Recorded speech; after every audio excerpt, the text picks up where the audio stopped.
Jessica, people are starting to think, because it's taking more than 3 days to sell their house. So we're starting to get people who go, you know what, maybe we want to rent.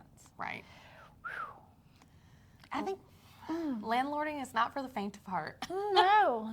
So let's talk about I think there's about 4 things people need to consider. Okay. So first off, let's start with being a landlord. Yeah. What does that mean if you only have one property and you're going to be the landlord? Yep. How's that going to work out? You are basically on call 24/7. You have to be available, reachable. I mean, it's not fun. And it's for stuff that you don't typically want to deal with in your own house. True. Now, I'm going to say, you know what, I'm just going to hire a property management company and then they won't have to call me. Does that relieve that stress? No. You're still thinking about it. You still pay them for it. I mean, can be a considerable expense. And they still contact you to get permission to fix whatever or let you know. They do indeed. Yeah, Yep. so there's still some communication there. Yep. And you also are turning over the management of it to somebody else, which in some cases is good and in some not. Yeah. So property, how are you going to manage it? Another one that people don't always think about is what we call the vacancy rate. Yep. Because all properties don't rent the first week. Yes, for sure. And it can take a while to find the right renter, to screen somebody, to get them moved in. And then once their lease term is up, they need to give you a 60-day notice, and then you have to worry about re-renting it pretty quickly. And think about if you are, depending on how you find your renter, that first month could be going to pay somebody to find the renter, to set up the property management funds and things like that. But it's not unusual, like when we've rented properties, most of the time it's taking us like 2 or 3 months to find someone that we wanted to rent to. Yep. So speaking of that, can you tell, because they fill out a credit app. Right. You can do a background screening. What else can you do? You can look at prior rental history as well, so you know what they're like as a tenant. Can you tell how they're going to take care of the property? Definitely not. No, and that's the danger to me. So, like, we've had it go both ways. We've had some people take great care of the property, and we've had some people where everything had to be replaced. Yeah. And their leases say normal wear and tear is allowable. Right. And a homeowner's version of normal wear and tear. It's definitely different. Yes. And how do the courts, if you get in a fight, how do they lean? Typically, they're going to lean towards the renter, unfortunately, which is not what you want to hear. Every single time. I mean, I could tell y'all some horror stories. Maybe I should tell one story. I think I'm going to tell a story. This was years ago. All the people have moved on. He had a house, and we were having a hard time selling it. Yep. He had done a lot of work to it. It was a historic house, so we put it up. He wanted to rent it. I encouraged him to not rent it, but he wanted to rent it. Yeah.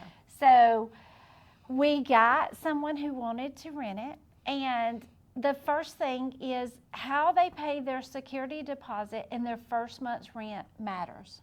Do you ever want to take a check on that? No. Never. Certified funds. Certified funds. So we told them that. It has to be certified funds. Now, they had the landlord's contact information because he was going to be the one doing the management on it. So they called him and said, please let us write a check. Gave him some reason. He said yes without calling me. Yikes. They wrote a check. They moved in. As they were moving in, he noticed they had a dog. He had said no animals. They had a dog, like a big dog. And I called and said, you can't have any animals. Guess what kind of animal it was? A pit bull. No. Oh. A service animal. Oh, of course, yes. So you couldn't say Nothing no. you could do about couldn't say no to the dog because it was a service animal. And I did make a mistake because we all know my mouth runs more than my brain some days. Because I said, what kind of service is the dog doing for you? It just made her feel better. Is that a service animal? No. Yes. If you got the little certificate. Yeah. That's a service. Service or emotional support. Yes. But to the landlord, homeowner, did he feel like that was No. So, but they moved in with said service animal. They wrote him checks. And a week later, they bounced. All the checks bounced. Yikes. So we go meet with them. Yep. And the husband, the next day, went and filed bankruptcy. When you file bankruptcy, what immediately happens? They've kind of put a freeze on everything. You are in trouble. He can stay in the house, Yep. not pay any rent, nothing. You can't evict him, nothing. So that's like about a 90-day process. Oh, for sure. And he didn't qualify for bankruptcy. But the day they told him he didn't qualify for bankruptcy, guess what the wife did? Filed for bankruptcy. Another 90 days. Yep. Guess what happened on day 91? He filed for bankruptcy again. 91 days later, she filed for bankruptcy again. Great. 18 months. He had to hire a lawyer, go to federal court, not our local court, get the bankruptcy dismissed against both of them with prejudice, which means they could not file bankruptcy in Georgia for a small window that gave him enough time to evict their happy tales from this house. Now, how did the house look when we got the house back? Oh, I guess trashed. Trashed. Yeah. If you're going to be a landlord, like worst case scenarios have to be part of your radar. Absolutely. Because they happen more often than not. Yeah. I mean, that's just one case. I could give you 4 or 5 other cases. That was just kind of dramatic because I'd never had anybody do that before. Yeah. But we've had them trash it.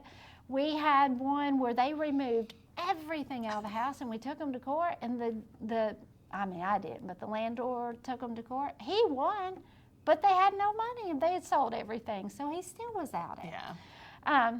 We're ranting here. Is there some pluses to being a landlord? I mean, certainly. Yes. If you are prepared to be able to carry both the mortgage payment on that and wherever you're living. Yep. I like for you to be able to do it indefinitely. So Yes. that, because if you tell me, well, I could only do it for 2 months, that could be problematic. Totally.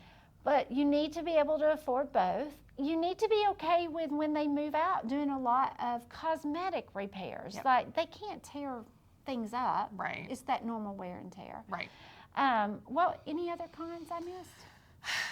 I don't think so. I think you covered probably the most important. Oh, maybe insurance. Oh yes, people forget about insurance because your homeowner's insurance won't. No, you got to switch to a landlord insurance policy. Correct. It's not more expensive. Right.